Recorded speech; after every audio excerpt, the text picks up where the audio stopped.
सोम प्रदोष व्रत कथा। एक नगर में एक ब्राह्मणी रहती थी। उसके पति का स्वर्गवास हो गया था।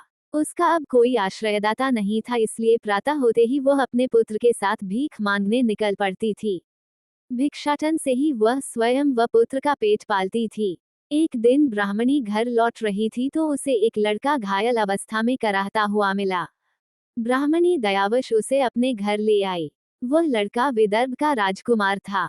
शत्रु सैनिकों ने उसके राज्य पर आक्रमण कर उसके पिता को बंदी बना लिया था और राज्य पर नियंत्रण कर लिया था, इसलिए इधर उधर भटक रहा था। राजकुमार ब्राह्मण पुत्र के साथ ब्राह्मणी के घर रहने लगा। तभी एक दिन अंशुमति नामक एक गंधर्व कन्या ने राजकुमार को देखा तो वह उस पर मोहित हो गई। अगले दिन अंशुमति अपने माता पिता को राजकुमार से मिलाने लाई। उन्हें भी राजकुमार भा गया।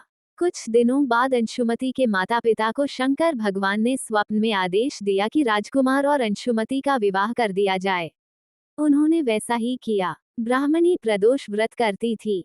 उसके व्रत के प्रभाव और गंधर्वराज की सेना की सहायता से राजकुमार ने विदर्भ से शत्रुओं को खदेड़ दिया और पिता के राज्य को पुनः प्राप्त कर आनंदपूर्वक रहने लगा। राजकुमार ने ब्राह्मण पुत्र को अपना प्रधानमंत्री बनाया। ब्राह्मणी के प्रदोष व्रत के महात्म्य से जैसे राजकुमार और ब्राह्मण पुत्र के दिन फिरे, वैसे ही शंकर भगवान अपने दूसरे भक्तों के दिन भी फेरते हैं। अतः सोम प्रदोष का व्रत करने वाले सभी भक्तों को ये कथा अवश्य पढ़नी अथवा सुननी चाहिए।